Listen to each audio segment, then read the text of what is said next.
Fast and Furious 6 versus Hangover 3 or Before Midnight? Before Midnight rules. It takes the box office. The other ones barely make 10 million between them. What do we think's going to happen? Before Midnight's going to get crushed, Okay. even though Before Midnight's the best movie out of the three of them. I added that just 'cause I say out of Fast and love. the Furious really takes the weekend for yeah. sure. I think so too. I think it appeals to people straight across the spectrum. Not this guy, but everybody else. I'm vaguely aware that it's this thing that seems to come around every summer, and it's popular, and a lot of people go, and I just feel no connection to it. If you're worried about not being able to jump into this series without knowing all the unanswered questions from the previous installment, don't worry about it. The You sad can thing find is, your way. You can find your, yeah. I've seen them all. There is not a hotel bed on which I have not watched a Fast and Furious movie on pay-per-view. Isn't it kind of amazing that here's a movie that's number 6 and we're saying it's fresher than a series that's at number 3? If you look at the box office for Fast and Furious, the 4th one is back up, the 5th one is back up. It is climbing and climbing and gaining all this momentum. It is just amazing, and I agree that I think it's going to dominate. I think Before Midnight is going to be like the Fast and Furious of that trilogy.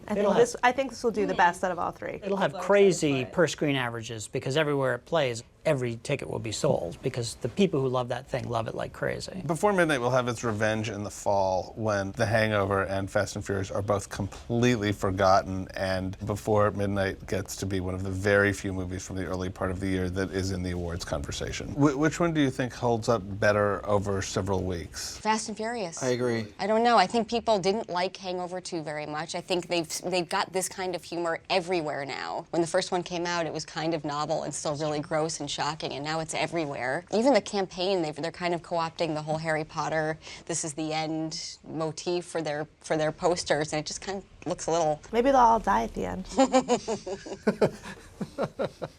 It could happen.